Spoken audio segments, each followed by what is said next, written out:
대적들이 그들을 제거하기를 바랐더니 유다인이 도리어 자기들을 미워하는 자들을 제거하게 된 그날에 유다인들이 아하수올의 왕의 각 지방 각 읍에 모여 자기들을 해하고자 한 자를 죽이려 하니 모든 민족이 그들을 두려워하여 능히 막을 자가 없고 각 지방 모든 지방관과 대신들과 총독들과 왕의 사물을 보는 자들이 모르드게를 두려워하므로 다 유다인을 도우니 모르드게가 왕궁에서 존귀하여 점점 창대함에 이 사람 모르드게의 명성이 각 지방에 퍼지더라.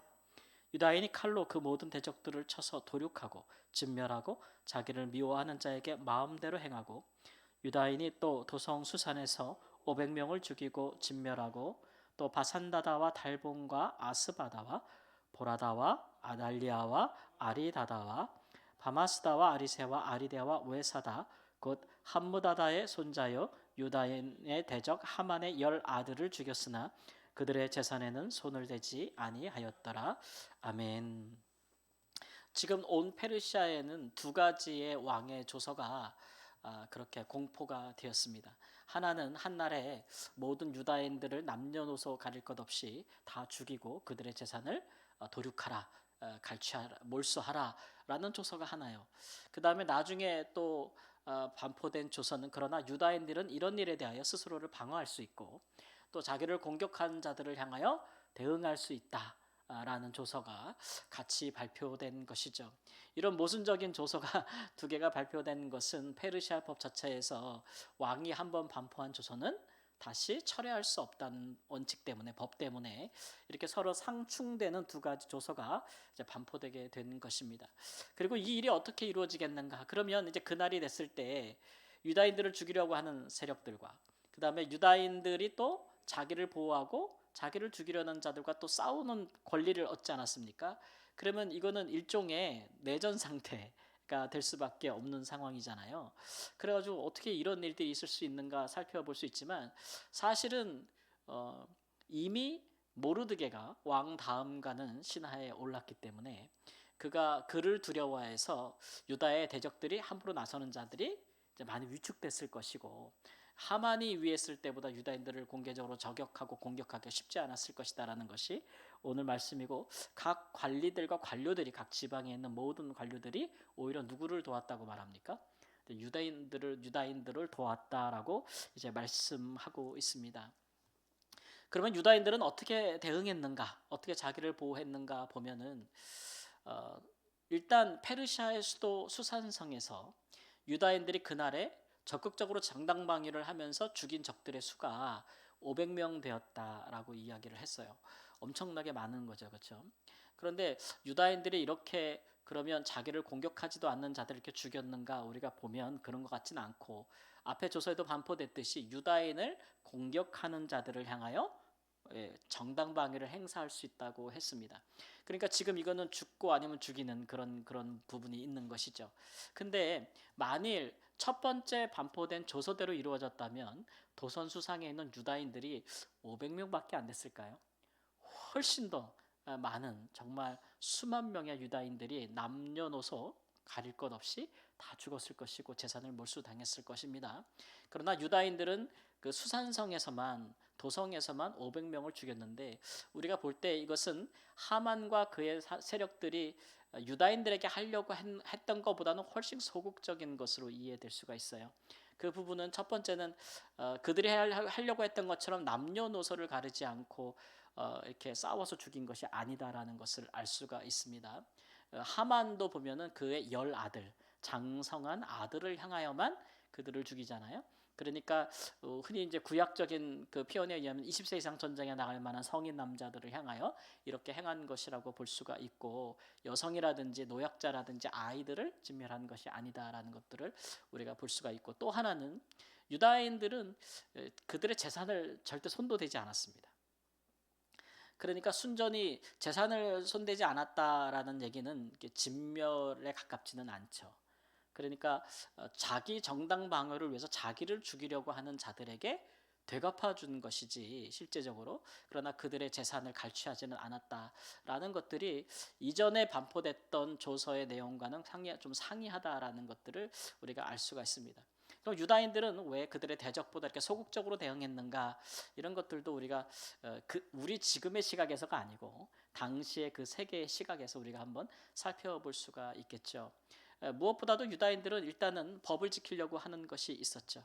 그래서 그들이 페르시아에 사는 유다인들이기는 하지만, 그리고 하나님의 율법을 중요하게 여기지만, 그러나 페르시아에 대해서 그들이 조서에 적힌 대로 그것을 넘지 않았다. 특별히 이제 모르드게가 왕 다음에 되는 권력을 가지고 있음에도 불구하고, 어떻게 보면 하만처럼 무소불위의 권력을 행사할 수 있음에도 불구하고 그렇게 하지 않았다라는 것을 이제 볼 수가 있겠고, 두 번째는 이제 그들이 하나님 앞에서 이게 소극적 의미의 보복인 것이잖아요. 만일 적극적인 의미에서 보복을 했더라면 훨씬 더 많은 사람을 죽였을 것이고, 훨씬 더 그들의 남녀노소를 다 죽였을 것이고, 그들의 재산을 다 가취했을 것입니다. 그러나 그렇게 하지 않았거든요. 그것은 그들이 이제 하나님 앞에서 이 일을 하고 있다, 하나님의 율법의 정신을 따라 하고 있다라고 하는 것들을 우리에게 또 한번 보여주고 있는 것이고, 또 페르시아나의 정치적인 것들을 한번 생각해 보아도, 지금 이제 다른 민족보다 유다인들이 굉장히 주목을 받고 있는 상황이잖아요. 그래서 그들이 이렇게 공의롭게 정당하게 법을 집행하는 그런 모습, 그런 모르드게의 리더십, 그런 유다인들의 일종의 좀 절제된 모습. 그래서 구약의 정신처럼 보복을 할 때도 눈에는 눈, 이에는 이. 이것들이 오늘날 우리가 생각할 때 굉장히 과격하게 느껴지는 것은 사실이죠. 근데 사실 그 율법의 정신을 우리가 생각해 보면 이 보복을 소극적으로 하는 것에 대한 것을 의미하는 거거든요. 왜냐하면 우리는 이제 보복을 하고 싶을 때 누가 우리의 눈을 상하게 하면 우리는 가서 우리도 똑같이 눈만 상하게 하고 싶은 건 아니거든요. 누가 내 눈 하나를 상하게 하면 나는 가서 두 개를 다 상하게 하고 싶은 게 사람 마음인 것이고, 누가 내 이 하나를 부러뜨리면 나는 가서 그 사람 치아를 다 뽑고 싶은 게 보통 보복이잖아요. 원수고 그렇게 한단 말이에요, 사람들은. 근데 율법이 눈에는 눈, 이에는 이라는 얘기는 그만큼만 하라는 거잖아요. 그러니까 어떻게 보면 그게 굉장히 어떤 절제된 의미, 그리고 제한된 의미를 두고 있는 것인데, 그런 의미에서 유다인들이 조서를 쓸 때조차도 너희들을 공격하려고 실제적으로 시도하는 사람들, 그런 사람들을 향하여 자기 보호를 하고 정당 방어를 할 수 있다고 이야기하는 것, 살인하려고 하는 자들에 대해서 너희들이 너희 생명을 지키고 너희도 갚아줄 수 있다고 이야기하는 그런 차원에서 조서를 쓰고 유다인들이 시행한 것이 아닌가. 이런 것들이 이제 그 페르시아는 인도에서부터 당시 터키까지 북아프리카까지 다스리고 있는 광대한 나라였기 때문에 얼마나 많은 민족들이 있었겠어요. 그리고 페르시아 내에서 얼마나 많은 민족들이 서로 힘겨루기를 했겠어요. 정치적인 역학관계에서. 그럴 때에 유다인들이 부상하면서 그들이 리더십이나 아니면 그 민족성 자체가 좀 공의롭고 정의로운 어떤 법 집행, 또 제한적인 권한 행사, 또 이런 것들로 인해서 페르시아나의 민족 간의 민족 대립, 또 인종 청소, 또 그런 말살, 또 재산 갈취, 이런 것들을 엄격하게 금하는 어떤 제한된 차원에서의 정책의 어떤 시범적인 모습을 보여주는 것이 아닌가, 이런 생각도 할 수가 있습니다. 그 당대의 이제 페르시아의 문화와 법을 우리가 지켜볼 때 그렇다는 것이죠. 그래서 우리가 이런 부분에 대해서 우리가 꺼낼 수 있는 우리 그리스도인들의 덕목 중에 하나는 바로 절제라고 할 수가 있습니다. 바울 사도도 이제 성령의 9가지 열매 중에서 그리스도인들이 성령을 모시고 사는 성전으로서 우리가 살아갈 때 우리 안에 맺혀지는 9가지의 열매, 인격과 삶의 열매 중에서 절제를 언급하고 있지 않습니까? 절제.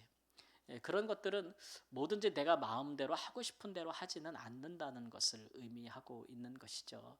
그래서 우리 자신을 절제시키는 것은 이것을 뭐 하나님 앞에서 우리가 하나님 앞에서 눈앞에서 하나님을 두려워함으로 우리가 절제할 수 있고, 또한 스스로 절제할 수 있는 우리의 법과 원칙들을 정함으로써 우리가 절제할 수 있는 것이죠.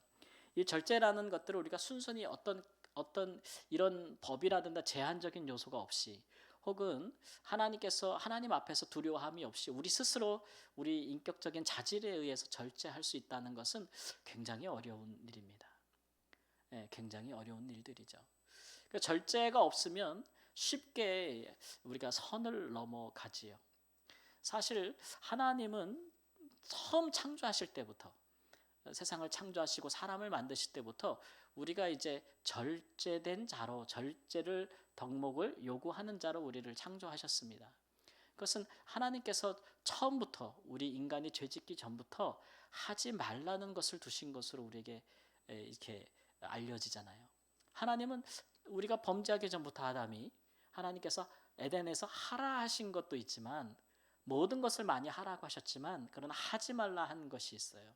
예, 그것이 우리에게 이제 절제라는 것이 우리 인간에게 죄가 들어오기 전부터 사실은 우리에게 꼭 필요한 덕목이었다라는 것들을 알 수가 있겠죠. 하나님 앞에서 우리 인간이 하지 말아야 할 일들이 있다는 것이고, 또 이런 것들은 좀 더 복잡하게 됩니다. 그러니까 인간이 범죄하고 나서 우리의 상황은 굉장히 더 복잡해지기 때문에 복잡한 상황 속에서 우리가 또 적용해야 될 절제하는 덕목들이 더 많이 늘어날 수 있고, 그런 것들이 많은 법과 원칙으로 정해질 수는 있겠어요.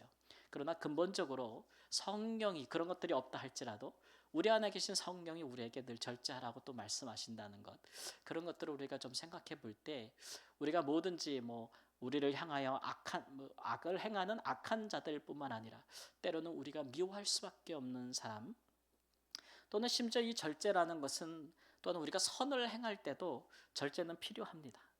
예, 절제는 필요합니다. 아무리 좋은 것도 우리가 절제함으로 시행할 때에 좋은 열매를 맺는 것이지, 무절제한 선을 행하는 것은 오히려 때로는 받는 자들과 주는 자도 상하게 하는 일들이 있다라는 것들을 우리가 또 여러 사례에서 살펴볼 수가 있는데, 그럼으로써 우리가 이 시대는 뭐든지 절제함이 없이 이렇게 극단적인 아니면 무한한 자유와 선택이 가장 좋은 덕목으로 많은 사람들에게 삶의 방식으로 추천되어지고, 그렇게 사는 사람들을 다 이제 부러워하고, 이런 부분들이 좀 시대의 흐름이 있는 것 같아요. 그러나 성령은, 하나님은 우리에게 그런 부분에 대해서 또 우리의 자유, 무한한 자유가 아니라 하나님의 말씀과 사랑과 성령 안에서 절제된 자유를 우리에게 요구하신다는 것, 그런 것들을 다시 한번 생각해 볼 수 있는 은혜가 있기를 우리 주 예수님의 이름으로 축원합니다. 아멘.